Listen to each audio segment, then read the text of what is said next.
ये अरबीकरण और अशराफवाद का प्रभाव रहा है ना। तो व्यक्ति खुद को पसमानदा मतलब भारतीय मूल से नहीं जोड़ना चाहता। वो जैसे कि कुरैशी जो हैं, अपने आप को जो कसाई थे कुरैशी बन गए, हवारी बन गए, धोबी, जुल्हा जो अंसारी बन गए। इस तरीके से वो अपने अपना रूट जो है वो अरब समाजों में देखते हैं।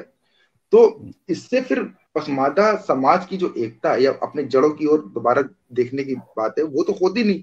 तो फिर वो कट जाते हैं। तो इसको कैसे देखा जाए, इस पूरे प्रोसेस को कैसे देखा जाए? नहीं, ये बहुत अच्छा सवाल है। और इसके रैमिफिकेशंस बहुत ज़्यादा है। अपने जड़ों से कटने का जो रैमिफिकेशन है, जो इसके परिणाम है, वो बहुत ही दूरगामी किस्म के। इसलिए मैं बोल रहा हूँ कि मतलब समाज में जो चल रहा है और पासमानदा जो डिस्कोर्स है, दोनों में क्या कोई तालमेल है क्या? समाज में हम एक ट्रेंड देख रहे हैं,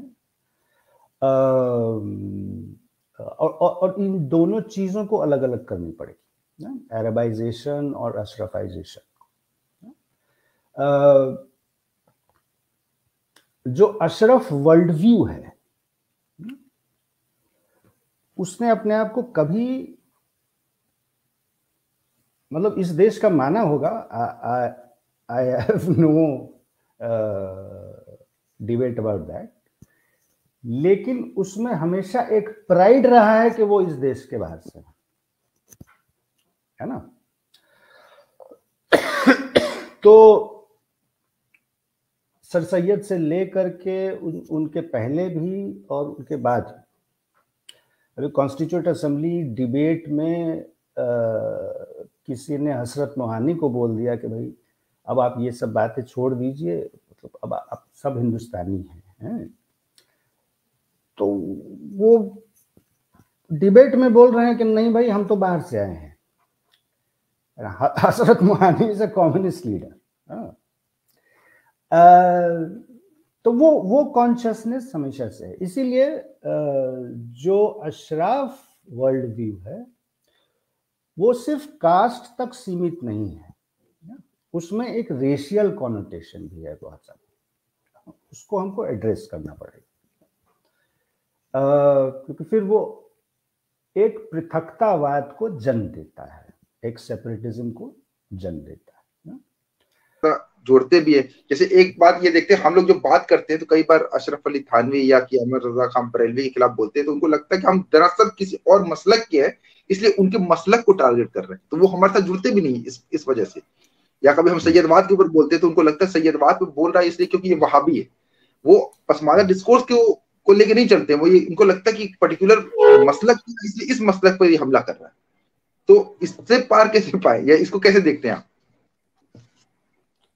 देखिए, आपका आंदोलन आगे बढ़ेगा तो पार पा लेंगे, वरना प्रॉब्लम। सैयदवाद सारे मसलकों में है, ठीक है ना। तो सैयदवाद के कारण ये प्रॉब्लम है ऐसा भी हम नहीं बोल सकते, क्योंकि सैयदवाद मतलब सैयदिज्म जो है, रेस्पेक्ट एंड रेवरेंस, और उसका पूरा थियोलॉजिकल एक जस्टिफिकेशन है, वो आपको दुनिया के मुख्तलिफ देशों में मिल जाएगा। मतलब ये साउथ एशियन फिनोमेना नहीं है।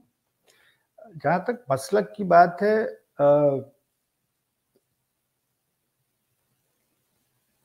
देखिए बेसिकली पर्सनालिटी से ज़्यादा मसलक, कई मसलक पर्सनालिटी के इर्द गिर्द हैं। देवबंदी जो मसलक है वो एक टेक्सचुअल ट्रेडिशन है। तो बेसिकली ये कम्युनिटीज ऑफ इंटरप्रिटेशन है, अलग अलग है। टेक्स्ट एक ही है लेकिन उसको देखने का तरीका चूँकि मुख्तलिफ है, इसलिए अलग अलग मसलक बनते हैं। और इसको सेक्टेरियनिज्म या इस तरह से भी समझने की आवश्यकता नहीं। जब हम सेक्ट बोलते हैं तो हम अज्यूम करते हैं कि एक सेंट्रलाइज्ड बॉडी है जहां से कोई डिविएट कर गया तो वो सेक्ट बन गया।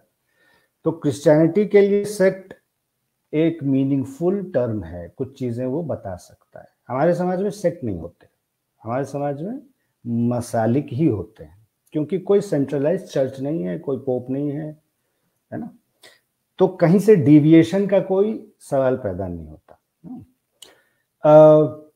मसलकी आइडेंटिटी बनाने में आपको जाना पड़ेगा जो हमारे मदारिस हैं उसके भीतर, क्योंकि जितने भी मदारिस हैं तो वो इस्लाम के किले के रूप में उनका प्रचार तो होता है, लेकिन बेसिकली वो मसलकी इदारे हैं। अब जैसे मैंने अशरफिया पे काम किया है आजमगढ़ में जो है मुबारकपुर, अब वो बहुत बड़ा इदारा है, लेकिन अगर आप उसका जो ट्रस्ट डीड है जो उन्होंने रजिस्टर कराया है अगर वो पढ़ लें तो उसमें तो ये है कि भाई नाजिम आला से लेकर के एक हम्बल स्वीपर भी मसलके आला हजरत का होना चाहिए। वो सारा पॉइंट लिख के उन्होंने रजिस्टर करा दिया है, मतलब आप समझिए। और मतलब उसमें यहां तक बात है कि अगर मान लीजिए किसी वजह से कोई गैर सुन्नी के हाथ में ये मदरसा चला गया, गैर सुन्नी मतलब गैर बरेलवी के हाथ में चला गया, तो फिर बरेलवियों पे ये रिस्पॉन्सिबिलिटी आ जाती है कि वो उसको वहां से चलता करें और वापस मदरसा जो है सुन्नियों के पास है। तो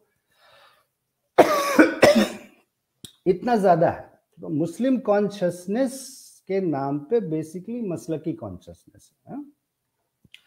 और मदरसे को अगर बाहर से देखते हैं तो जो मदरसे के ऊपर डिस्कोर्स होता है कि भाई ये आतंकवाद पैदा हो रहा है, आतंकवादी निकल रहे हैं और रेडिकलाइजेशन हो रहा है और एंटी हिंदू चीज़ें पढ़ाई जा रही हैं, मुझे तो ऐसा कुछ लगा नहीं। मतलब इतना टाइम ही नहीं है लोगों के पास ये सब चीज़ सोचने समझने बात करने के लिए, इतना टाइम नहीं है।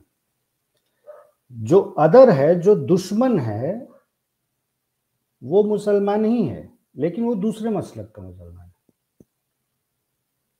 है ना। तो उसी हिसाब से फिर उनकी ट्रेनिंग भी होती है। हाँ, आप कुछ कह रहे थे।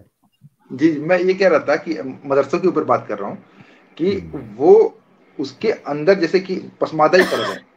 अब पसमादा जाते हैं, वो पढ़ते अशरफ अली थानवी ने उनको रजील बोला, कमीन बोला, ठीक है, उसी को पढ़ के वो तैयार भी हो रहे हैं, फिर वही आके अपने समाज में बता भी रहे हैं। तो एक तरीके से अशराफवाद का तो अड्डा है ये कि उसमें तैयार किए जा रहे हैं उसके मिशनरी। मुश्किल बात इंटरेस्टिंग और तब हो जाती है जब हम ये देखते हैं कि छोटे इदारों को तो छोड़ दीजिए, कुछ अब बड़े इदारे भी मतलब पासमानदा मुसलमानों के कब्जे में है। ठीक है, तो अशरफिया में जब कॉन्फ्लिक्ट हुआ तो उन्होंने सैयद जो उनके सरबराह थे उनको टाटा बाय बाय कर दिया।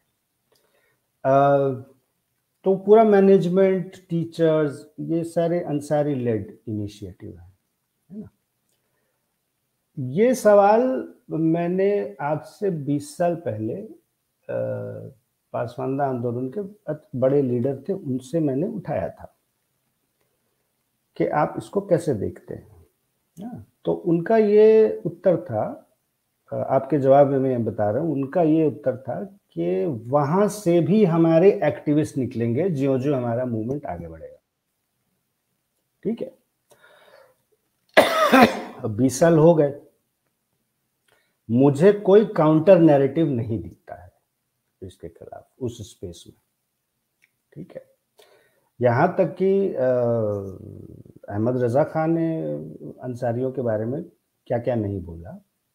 हाँ, अशरफ अली थानवी को तो छोड़ दीजिए, मतलब बरेलवियों के सबसे बड़े जो आला गुरु हैं उन्होंने भी कई सारी बातें बोली। और जो बरेलवी स्कॉलर है, जो पासमानदा तबके से, उनको ये बात पता है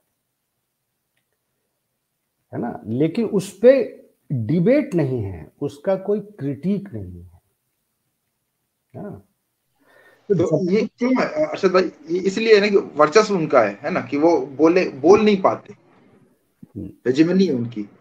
बोल नहीं पाते, बोलने से नुकसान भी है। इंस्टीट्यूशन पे कंट्रोल अभी अशराफों का ही है।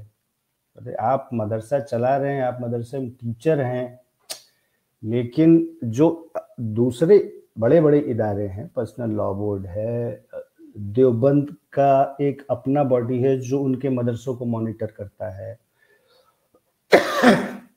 तो उन सब जगहों पे। दूसरा ये बात है कि सिर्फ इंटरेस्ट के आधार पे हम इसको ना समझें कि अगर हम मान लीजिए अब क्या मौका मिलेगा तो क्या आप बोलेंगे, आपको आइडियोलॉजिकली कन्विंस्ड होना पड़ेगा कि भाई ये बात सरासर गलत है। वो आपको गलती कैसे लगेगी? जब थियोलॉजी में इनइक्वालिटी इनग्रेन्ड है,